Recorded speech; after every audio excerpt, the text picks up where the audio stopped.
Chère communauté, bonjour, je suis Zered de vous retrouver aujourd'hui avec une nouvelle vidéo dans laquelle nous allons aborder un sujet tout autre. C'est un sujet lié au test ou un sujet que beaucoup n'aiment pas entendre dans le processus de sélection ou de recrutement.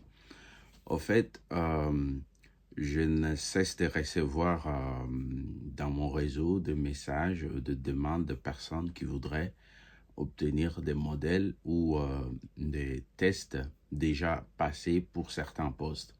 Alors, moi, je me dis que je devais faire cette vidéo parce que je réponds individuellement aux personnes, mais j'aimerais quand même faire une vidéo dans laquelle les autres pourront se ressourcer.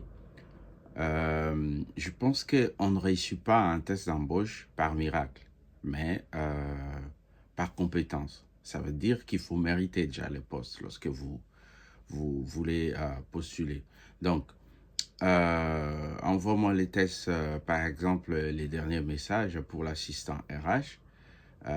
Si c'est juste pour voir, si c'est juste pour essayer de s'exercer, tant mieux, mais ça servirait à quoi si vous vous exercez sur un test qui ne cadre pas avec le travail que vous allez effectivement réaliser. Donc, aussi, si je me dis que si je pouvais donner tous les tests et toutes les organisations, je serais déjà ministre du Travail. C'est pour rire. Donc, la vérité est simple. C'est qu'il n'y a pas de test unique. D'abord. Et ensuite, les tests dépendent du poste. Et aussi, il est construit selon les tâches que vous devrez réellement faire.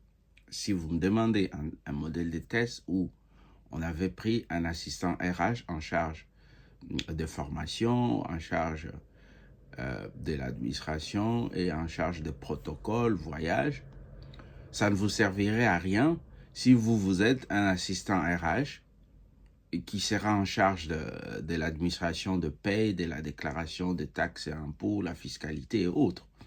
Parce que pour moi, si je suis le compositeur du test, si je dois recruter un assistant ressources humaines qui se chargerait de la déclaration des taxes et impôts et notamment de la fiscalité, je poserai des questions pour évaluer les candidats, s'il connaît la procédure, s'il connaît les éléments déductibles pour pouvoir déclarer la taxe à impôt.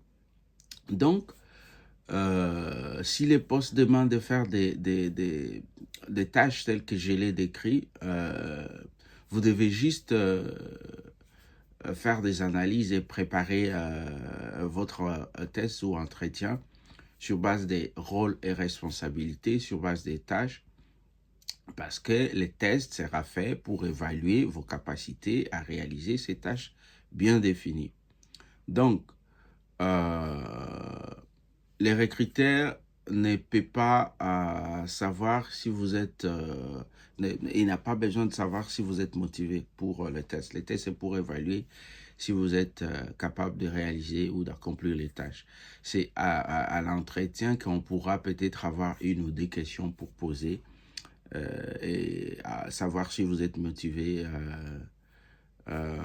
au poste ou pas. Alors, les conseils que je vais vous donner, c'est de mériter d'abord un poste. Donc, on ne mérite pas un poste parce qu'on cherche du travail, mais on mérite un poste parce qu'on est prêt pour les responsabilités qui vont avec. Donc, au lieu de chercher les tests qui n'existent pas d'ailleurs, vous devez relire, lire et très bien relire les job descriptions. Vous devez améliorer vos compétences. Vous devez pratiquer les tâches du métier et vous devez vous préparer sérieusement au test. Surtout, arrêtez de compter sur la chance. Vous devez préparer votre test de manière inévitable. Parce que moi, je peux vous guider, mais c'est vous qui devez briller au poste.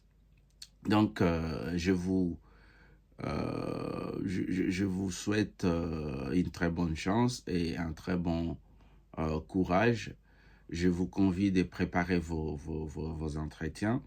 Et surtout, si vous estimez que les tâches, les rôles et les responsabilités d'un poste ne conviennent pas à votre profil, il ne suffit pas de postuler parce qu'on n'a pas de travail. Cela réduit les chances de votre sélection et ça peut démotiver dans votre recherche d'emploi. À très vite avec une nouvelle vidéo sur un tout autre sujet, si Dieu le veut. Entre-temps, portez-vous bien. Merci, au revoir.